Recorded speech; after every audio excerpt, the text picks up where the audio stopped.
Hi guys, good afternoon everyone. Naghapon ka na itong tanan guys. Tato din sa C3 Mall, Cagayan City, Philippines.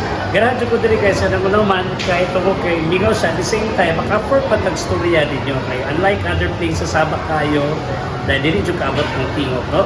So this afternoon, we will talk about opportunities. Karon sa mga ito, dahil ba ng opportunity? Actually guys, opportunity, diligid siya yung anong kapas-pas mo gawas. No?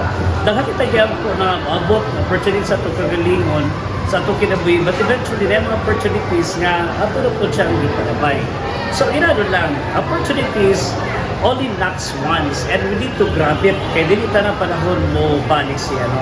So, if there are opportunities mabot, number one, ayaw na yun pag mo. All you need to do is to investigate first. You study the offer. Kay aron po, na po kay matawag na po basis, aron ka makapadayon or bala na to, opportunity to siya aron ma-improve ang imuhang kinabuhi. So, usahay, ang mga tao nga diligid sila matawag na to ang staker, kung may offer nila, immediately turn down na nila. Kaya naman, base na sila yung mga previous or mga negative mga experiences before.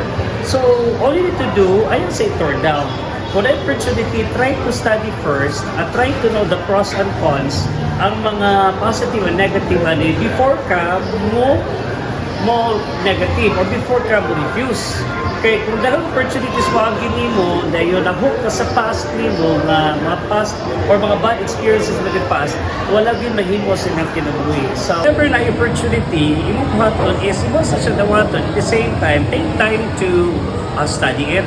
Take time to know the offers. Kaya immediately turn down mo siya, yung bawa na dito yung opportunity, sayang kaayo ang imuhang panahon. So, ang kanang ubang tao, usually, musamot sila o negative tungkol kay na-hook sila sa yung past. So, do not be too hooked in the past. Learn from the failures of the past and eventually apply it right now. Ano po, dili ka magbahay. Okay? Balik ko na ito, nasita nga po o opportunity maabot sa kinabuhi, but eventually na-offer, dili na ito nawaton, kay immediately nag-negative ta. Try to study it, and then if there are offers na matawag na ito very complicated, sabaw ko na ito, seek advice, tanaw ni mo. Ato ka sa mga tao nga basta kabalo, ipatanaw ni mo, ano di ka po mismo, makabalansi ka, o maayo ba o dili.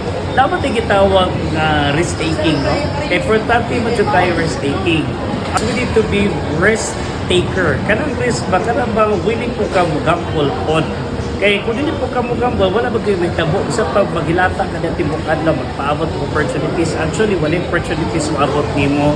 Nag-offer si mo yung mga ginabuhaton. But, kung risk taker ka, you involve or engage in what we are so-called as our calculated risk. Kaya sa iba po kining gamble ta, number one, dakot rin siya ang gasto, especially sa atong resources. So, all you need to do, ayaw ka stuck sa imong the past.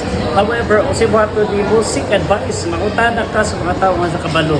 Kaya aron sila po makatulto, makahatag ng mga advice. At the end of the day, ikaw ragyod, ikaw ang mo-decide para sa imong kagalingon. So, it's now or never. Kung wala kayong waton, bisan pag matiguang ka, maglisod yun ka. So, lagi mo diha nga kita ang tao mo, ipakatao nga pobre, walay sala. Puro ikaw, matiguang ka, pobre rin gyapon ka sa imong kinabagalisod gyapon ka, I think there is something wrong with your thoughts, with your learning, with your mind. So, kung hapin mo, dawat na mo opportunity, however, ikaw sa studyohan, aron ikaw, makapadayon ka, improve ka sa imong kinabuhi. Okay? So, gira na lang guys, ito buhatin, waton sa ito ang kinabuhi. Do not be afraid of opportunities and risk. Be risk taker at times, aron matabangan ka sa imong kinabuhi, improve ka, o of course, muhang makabot imong danggos sa imong kinabuhi. Okay? God bless you and happy Saturday, one and all.